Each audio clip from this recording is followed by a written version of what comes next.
Nos destaques do Panorama CBN de hoje, eu conto para você que o ministro Alexandre de Moraes mandou prender o ex-ministro e ex-secretário do Distrito Federal, Anderson Torres. Essa ordem acontece após os atos terroristas que aconteceram na capital federal no domingo. Enquanto isso, na política, em mais uma resposta a favor da democracia, os senadores aprovaram em uma votação simbólica o decreto do presidente Lula que determina a intervenção federal na área de segurança pública no DF.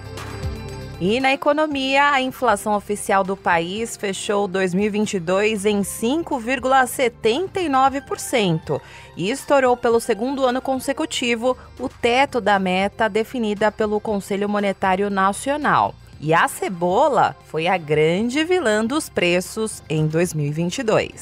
Panorama CBN. Olá para você que está ouvindo o Panorama CBN. Eu sou a Juliana Prado e vou te contar em menos de 30 minutos tudo o que foi notícia nesta terça-feira, dia 10 de janeiro de 2023.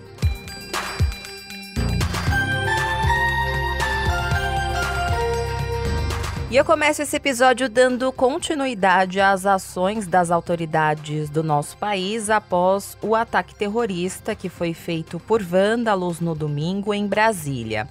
E hoje, os senadores aprovaram em uma votação simbólica o decreto do presidente Lula que determina a intervenção federal na área de segurança pública no DF.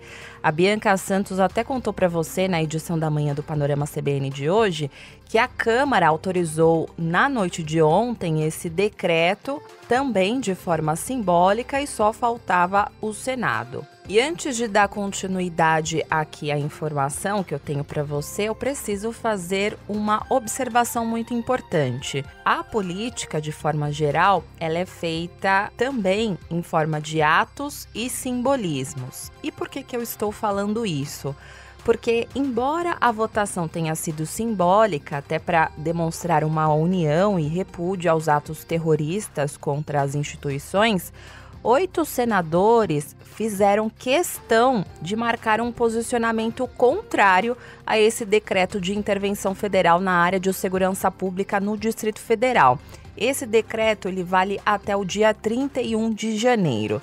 E os senadores Carlos Portinho, Luiz Carlos Reins, Carlos Viana, Eduardo Girão, Plínio Valério, Stevenson Valentim, Flávio Bolsonaro e Zequinha Marinho, todos eles ligados ao ex-presidente, votaram contra. Inclusive, o senador Flávio Bolsonaro, filho do ex-presidente, tentou defender o pai das acusações de ligação com esses atos.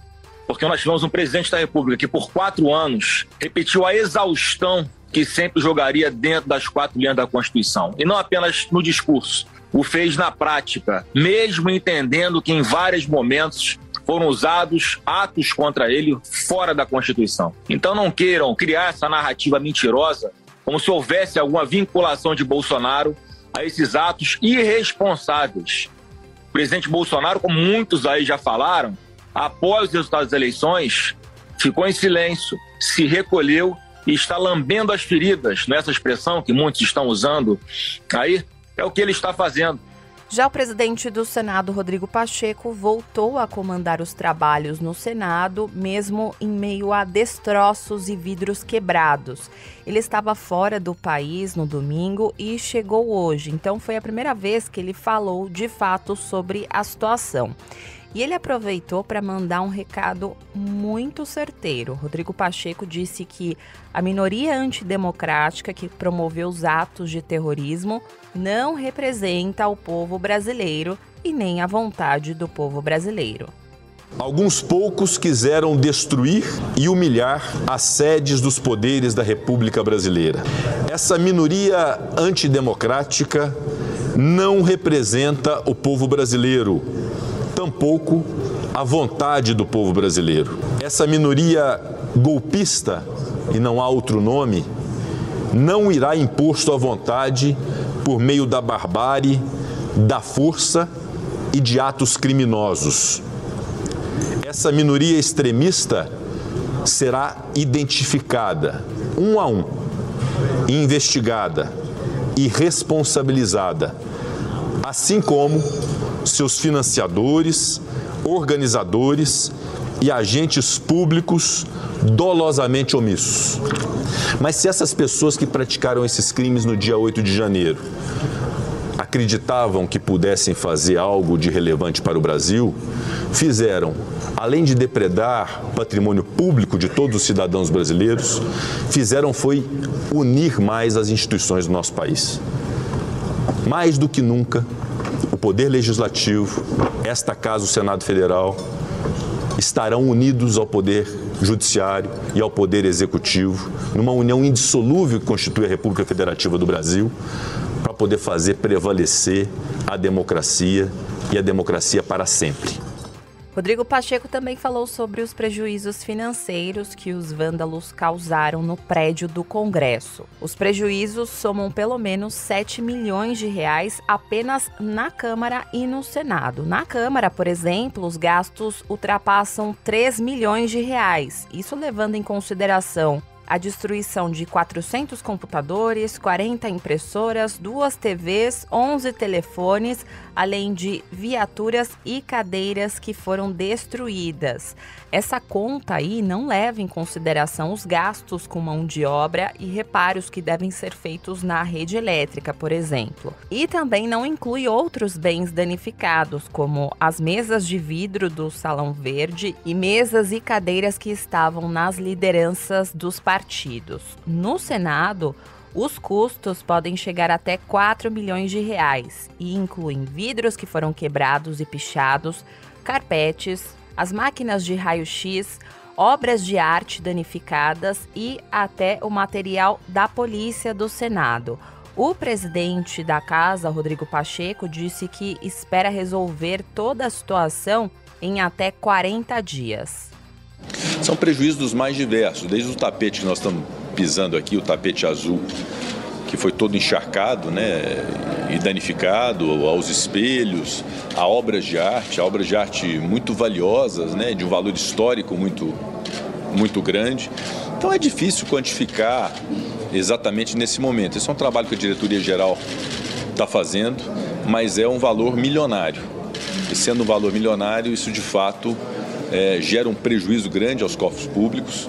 E esse prejuízo grande aos cofres públicos tem que ser reparado por aqueles que deram causa a esse prejuízo. E é isso que nós vamos cuidar de fazer para poder fazer o levantamento dessas pessoas, ajuizar as ações, eventualmente bloquear patrimônios, ter as medidas cautelares necessárias para poder fazer essa reparação do dano. O que nunca pode acontecer no momento desse é um sentimento de impunidade, que isso se pratica e que não há consequências em relação a essas práticas.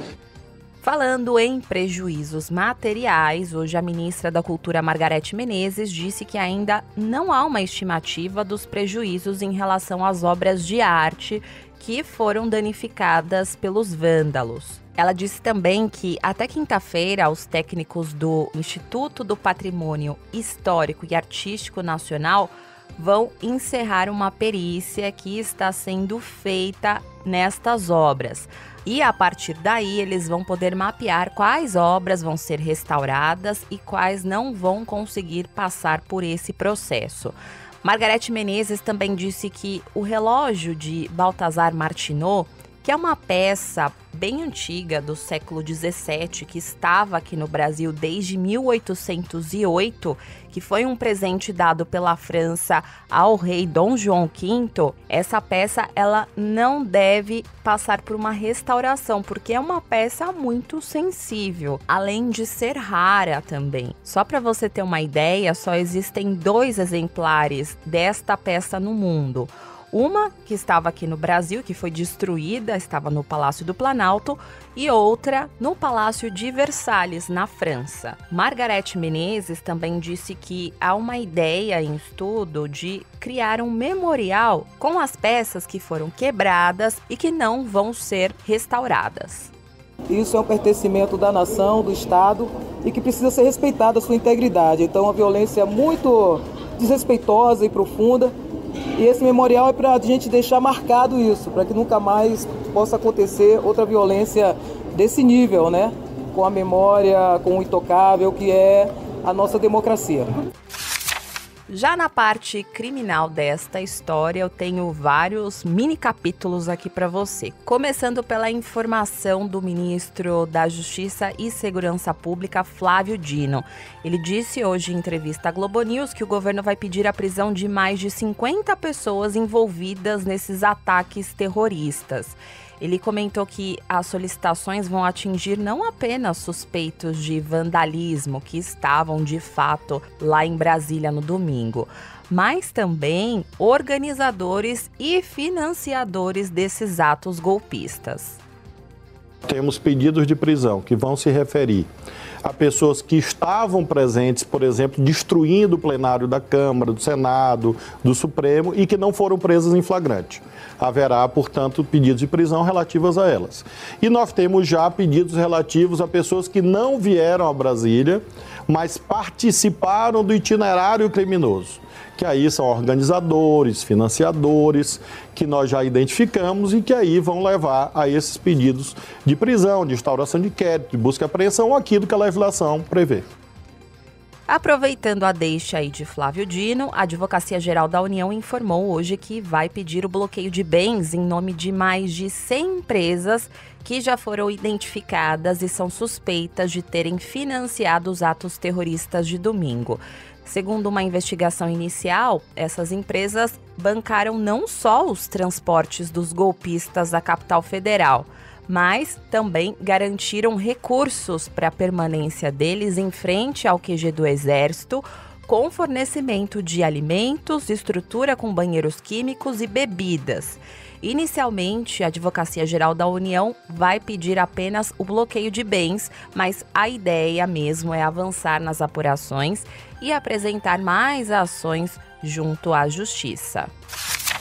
Como você percebeu, tem várias frentes de investigações, né? E tem muita gente solta andando por aí que participou do quebra-quebra de domingo e que ainda não foi presa. Mas como eu contei para você ontem, o Ministério da Justiça já criou um canal de comunicação para receber informações sobre os vândalos envolvidos no ato de domingo. O e-mail é denuncia@mj.gov.br. E o ministro da Justiça, Flávio Dino, disse que o ministério já recebeu mais de 20 mil denúncias nesse canal. Em paralelo a isso, hoje também o governo do Distrito Federal divulgou uma lista com os nomes de mais de 270 pessoas que foram presas nos ataques terroristas do domingo. São 158 homens e 119 mulheres. A mais idosa desta lista tem 72 anos e o mais novo 22 anos. E temos também a seguinte situação: tem gente que ficou presa e tem gente que foi solta. E eu vou explicar o motivo. A Polícia Federal liberou hoje cerca de 600 pessoas que foram presas por participarem dos atos antidemocráticos de forma geral. Todos eles estavam no acampamento que foi montado em frente ao quartel-general do Exército em Brasília. Ontem, por uma determinação do ministro Alexandre de Moraes, eles foram presos e foram levados para a Academia Nacional da Polícia Federal. E ao chegarem lá, eles foram interrogados pela PF e tiveram celulares periciados antes de serem liberados.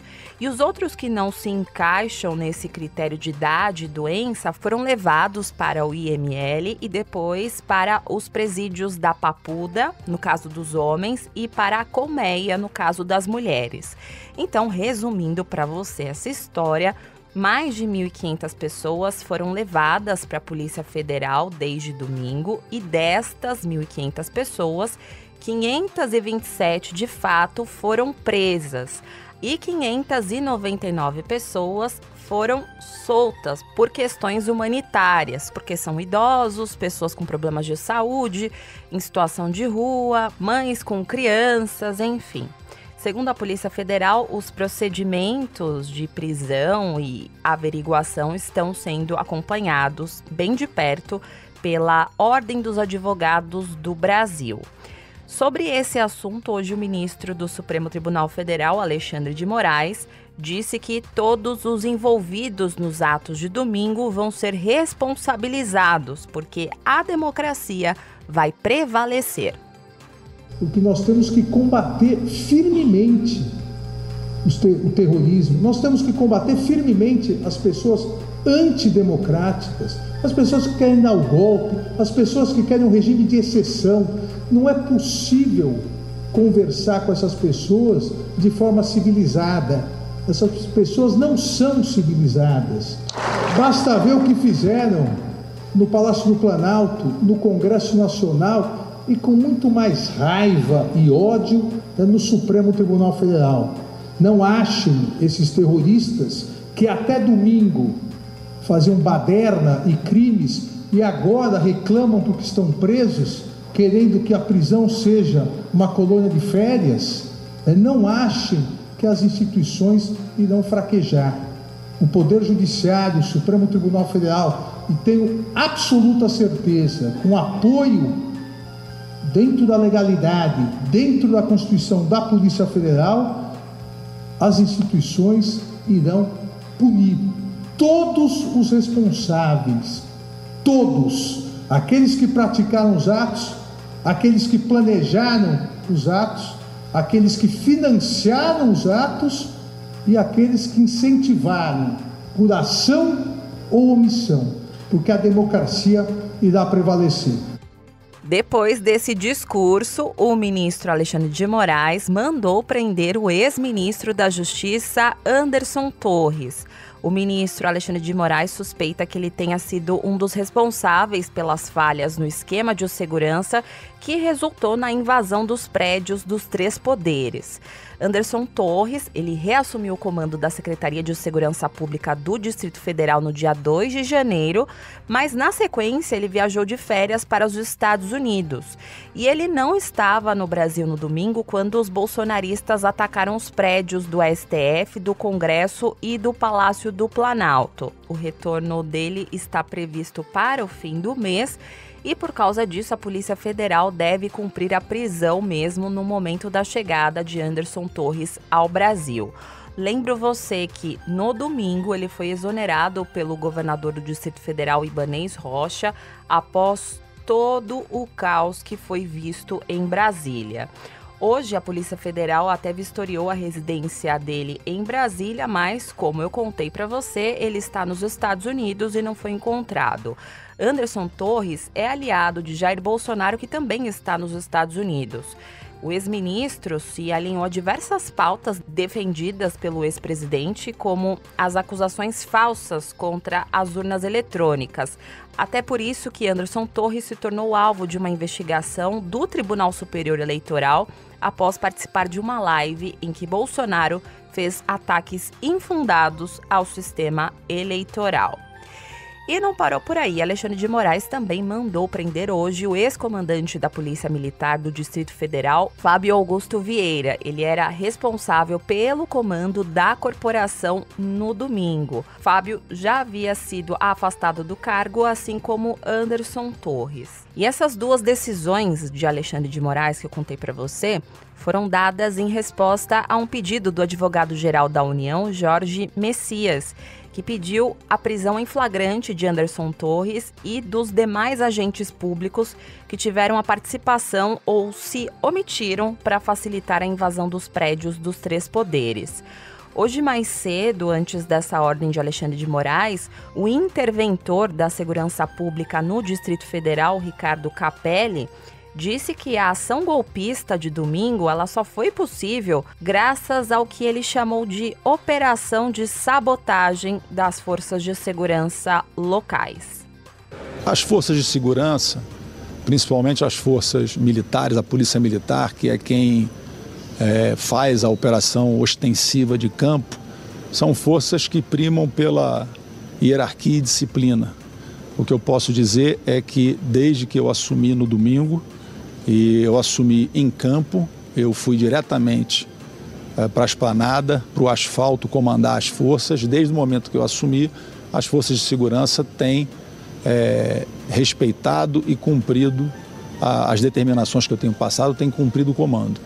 A questão central é que não existe força de segurança sem comando. Quando não tem comando, a coisa fica muito complicada. Não me parece, volto a dizer, uma coincidência. No dia 1º de dezembro, uma operação de segurança exemplar na Esplanada. O ministro do Bolsonaro, ex-ministro Anderson Torres, assume a segurança do DF no dia 2 e 6 dias depois é instaurado caos na Esplanada dos Ministérios. Coincidência? Não me parece.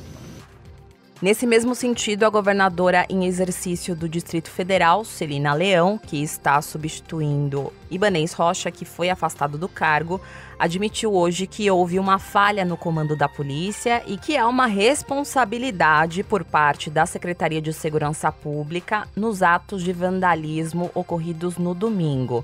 Celina Leão reforçou que há um inquérito aberto que vai saber identificar os responsáveis. Mas eu só quero lembrar as pessoas que estão aqui nesse recinto que a mesma segurança pública que deu o suporte para o presidente Lula tomar posse é a segurança pública que falhou no final de semana passado. Então, no meu entendimento, houve uma falha no comando da polícia.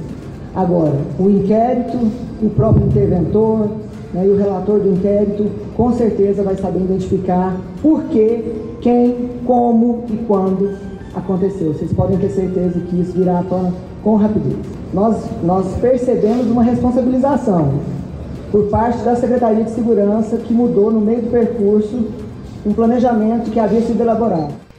Quem também adotou esse mesmo tom hoje foi o novo diretor-geral da Polícia Federal, Andrei Rodrigues. Ele tomou posse hoje e o interventor do Distrito Federal e o ministro Alexandre de Moraes estavam presentes nessa cerimônia. E lá o diretor-geral, Andrei Rodrigues, disse que a PF não vai tolerar ataques à democracia e que não será permitido que projetos pessoais, interferência ou pressão de agentes públicos, grupos ou holofotes da mídia pautem qualquer ação institucional. Segundo ele, absolutamente nenhum desvio de finalidade será tolerado. A violência virtual mostrou a sua face real e materializou-se perigosamente diante de todos nós. As palavras de ódio se concretizaram em ações tangíveis que ameaçaram o edifício do Estado Democrático de Direito. Felizmente, nossas instituições resistiram. Desinformação em massa, manipulação, ameaças e mesmo ações terroristas não intimidaram os órgãos responsáveis pela guarda da Constituição Federal e pela garantia do respeito à soberania popular. Agora, eu vou fazer uma pausa no noticiário para contar para você um recado do patrocinador deste podcast.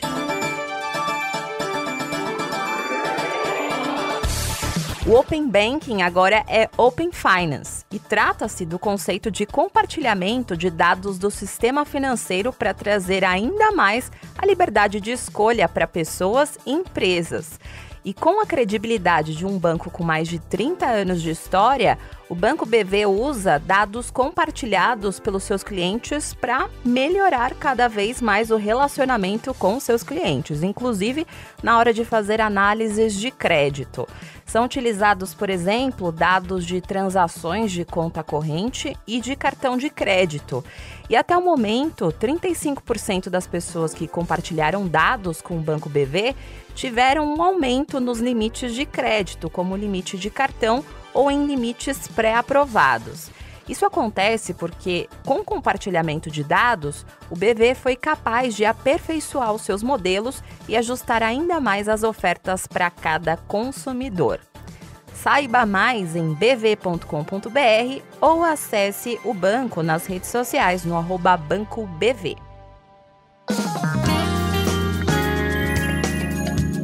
Voltando ao noticiário, eu vou falar sobre outros assuntos. Na economia, a inflação oficial do país fechou 2022 em 5,79% e, com isso, estourou pelo segundo ano consecutivo o teto da meta de inflação definida pelo Conselho Monetário Nacional. Segundo dados do IBGE que foram divulgados hoje, a inflação oficial do país acelerou 0,62% em dezembro. Só para você ter uma base de comparação, em relação a novembro do ano passado, o aumento foi de 0,41%. E o grupo de alimentos e bebidas foi o responsável pelo maior impacto no IPCA de 2022. respondendo por 2,41 pontos percentuais do indicador. Os preços subiram 11,64% em um ano.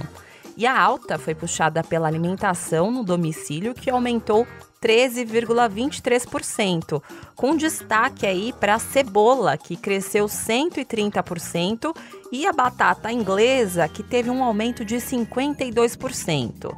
Em seguida, aparece o setor de saúde e cuidados pessoais, com 11,43% de variação no ano e 1,42 ponto percentual de impacto.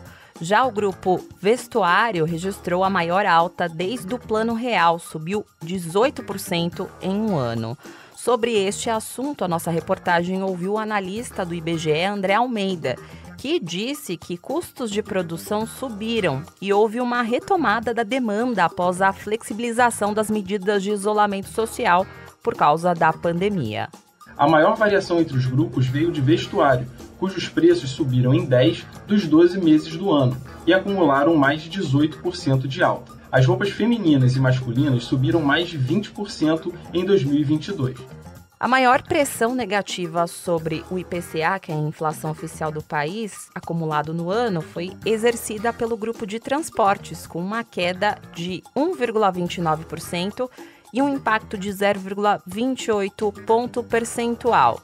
Já os preços da energia elétrica residencial caíram 19% no ano, enquanto a gasolina caiu 25,78%.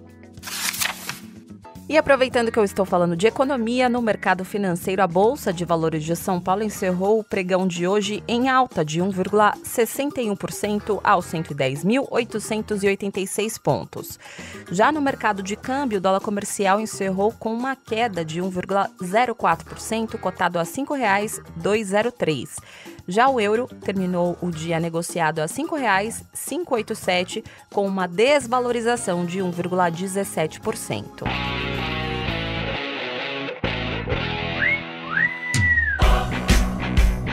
E no esporte, não poderia deixar passar batido a morte do ex-jogador e ex-presidente do Vasco da Gama, Roberto Dinamite. O corpo dele foi enterrado hoje em Duque de Caxias, na Baixada Fluminense. O ídolo do clube morreu no domingo, aos 68 anos, e desde 2021 ele enfrentava um tumor no intestino. Ontem, o velório de Dinamite foi realizado no estádio de São Januário e teve a presença de aproximadamente 50 mil pessoas. E passaram pela cerimônia ex-jogadores do Vasco, como Edmundo, e também adversários históricos de Dinamite, como Zico e Júnior.